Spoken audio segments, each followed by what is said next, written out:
Spring break was supposed to be a week of partying, sun, and total freedom. We had been planning this trip to Myrtle Beach for months, renting a beach house right on the sand, away from the crowded hotels, away from parents, away from responsibility. Just me, my best friend Nick, our girlfriends Lisa and Emily, and our two other friends, Mark and Dylan. We were all sophomores in college, and this was going to be the best week of our lives. Or at least that's what we thought. The drive to South Carolina was long, but full of excitement. We blasted music, talked about all the wild things we wanted to do, and joked about how many drinks we'd be downing each night. None of us had ever been to Myrtle Beach before, but we had heard stories. Wild parties, crazy hookups, and miles of perfect sand. Our rental house was beautiful.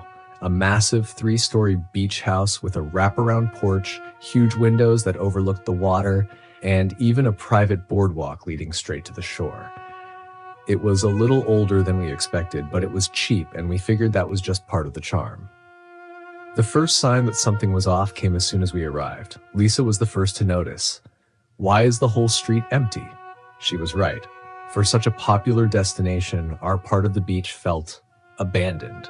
Other than a few boarded-up houses, there were no neighbors, no parked cars, not even any footprints in the sand.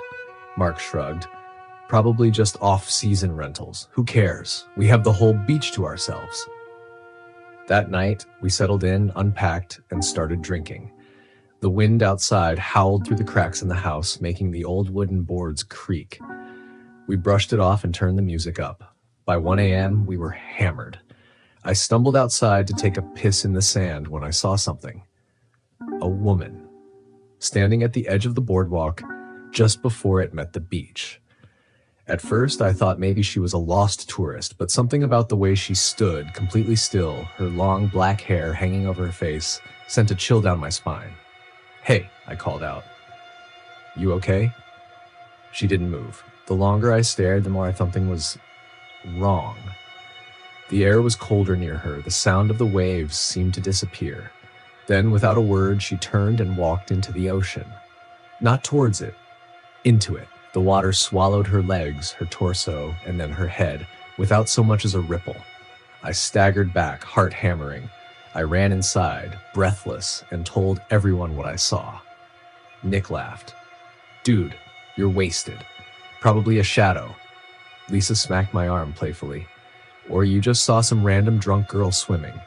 But Dylan, who had been sitting quietly, suddenly spoke up. "That's not the first time someone's seen her." We all turned to look at him. "I read about this place before we came," he continued. "This house, people say it's haunted." Lisa rolled her eyes. "Oh, come on. I'm serious. There's this old legend about a woman in black. They say she drowned here decades ago, and now she lures people into the water." The room went silent. Then, as if on cue, the lights flickered. The mood instantly shifted. We laughed it off, but deep down I could tell we were all a little shaken. That night, I barely slept, and yet I kept hearing things. Whispers just outside the window, soft footsteps on the porch. Around 3 a.m., a loud bang echoed through the house.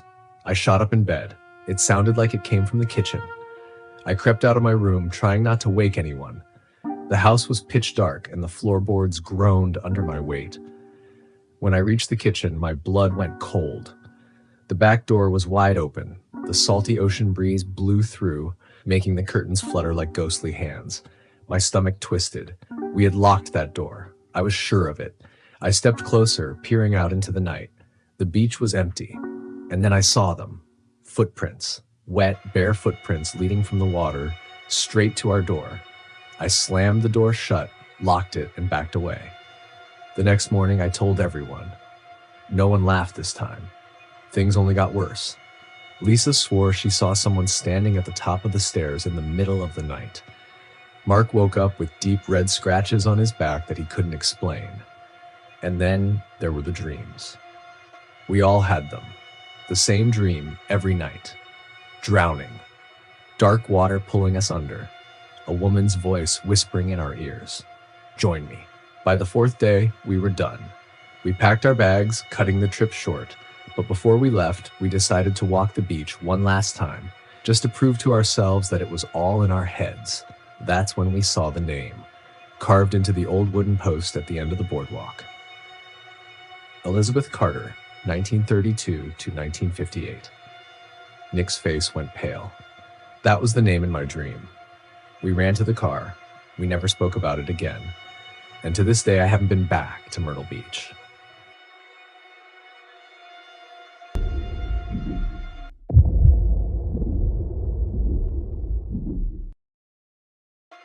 We had been planning the trip for months. A spring break road trip from Texas to a secluded beach in Mexico. Just 6 of us, ready to escape reality for a week of partying and relaxation. The rental house we found was cheap, right on the edge of a small coastal town called Bahia Roja. The pictures showed a beautiful stretch of empty beach, a fire pit, and a private dock leading out into the water. It seemed perfect. The drive down was long, but we were in high spirits.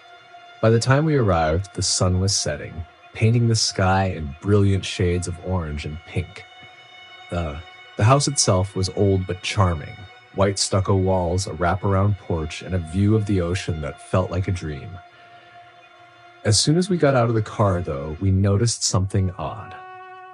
There were no other houses nearby. The nearest one was almost half a mile down the beach, and we hadn't seen a single soul since entering the town. "Guess we'll have the place to ourselves," Jake said, hauling his suitcase inside. It wasn't until we were settled in that we realized how quiet it was. No sounds of seagulls, no distant hum of traffic, just the waves crashing against the shore. That first night, we partied. Drinks, music, dancing under the stars. Around 1 a.m., we wandered down to the beach, our feet sinking into the cool sand. That's when we saw the first sign that something was wrong. A boat. Not just any boat, an old, rotting fishing boat, half buried in the sand. It hadn't been there when we arrived.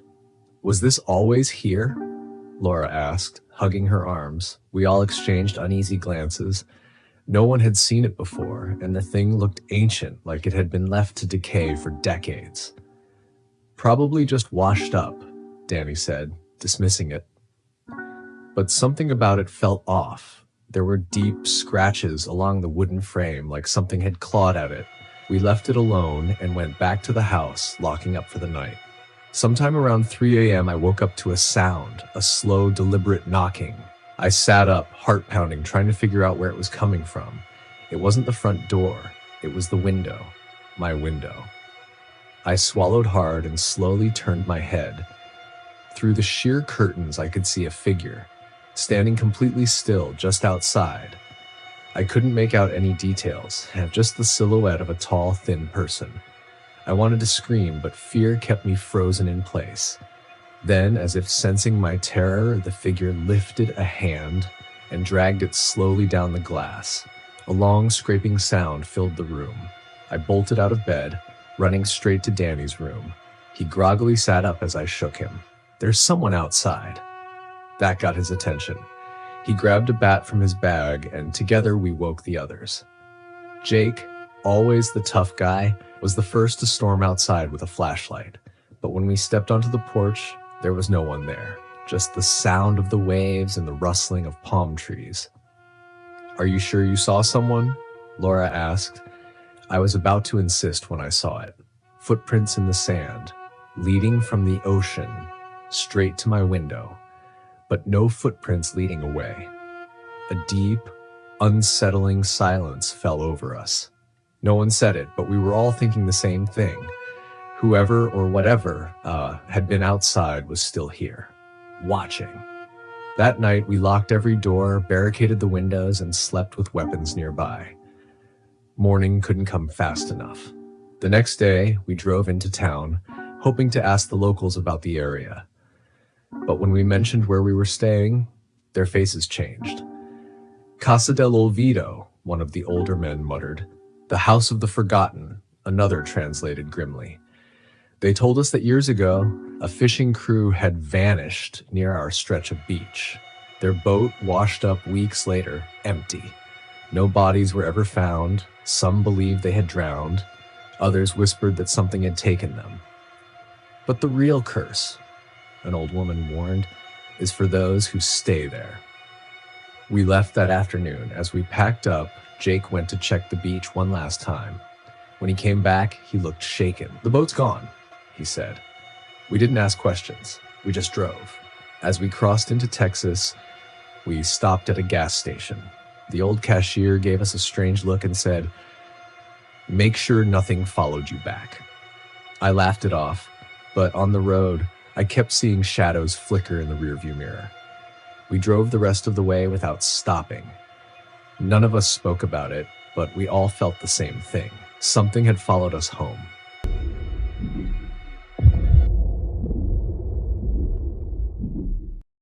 It was supposed to be the best trip of our lives. A group of 6 of us, 3 guys, 3 girls, headed down to a secluded beach town in Florida for spring break. We had rented a cheap Airbnb, a rundown but spacious old house right on the edge of town. The pictures looked decent enough, and for the price, we couldn't complain. When we arrived, the place was off. It smelled damp like salt and mildew, and the floorboards creaked with every step. The owner, an old man named Joe, handed us the keys and muttered something as he left. "Don't go out to the dunes at night," he warned, "and if you hear whistling, lock the doors." We laughed it off, assuming he was just trying to scare the out-of-towners. That first night, we hit the bars, got wasted, and stumbled back to the house around 2 a.m. As we approached, we noticed something strange. The front door was wide open. "Did someone forget to lock it?" Jake asked. None of us had. We were sure of it. The house was silent inside, just the old furniture and dim lighting greeting us. But something felt wrong. The air was heavy, and it smelled like seawater, though we were a good half-mile from the ocean. Trying to shake the unease, we locked up, shrugged it off, and went to bed. Then, around 3:30 a.m., I woke up to a sound. A faint, distant whistling. It wasn't a tune, just a low, hollow whistle like wind squeezing through a crack in the wall. But there was no wind. The trees outside were still, the air humid and heavy. I sat up and nudged my friend Lily, who was sharing the room with me. "Do you hear that?" She groggily nodded. "Yeah, weird." Then we heard footsteps, slow, deliberate, just outside the house. I grabbed my phone, using the flashlight to peek through the curtains. Nothing, just the moonlit dunes stretching out behind the house. Then, as I turned off the light, something shifted. A figure, tall, thin, and hunched, was standing at the edge of the dunes. I couldn't see its face, but it was watching us. I could feel it. Lily must have seen it too, because she gasped and yanked the curtain shut. "What the hell was that?" "I don't know," I whispered. Then the whistling got louder. Panicked, we woke everyone up. The guys laughed at first, but when they heard it too, their faces changed. Jake, the skeptic, grabbed a bat from the corner of the room. "I'm checking it out." We all begged him not to, but he stepped onto the porch anyway, scanning the dunes with his flashlight. Then he screamed.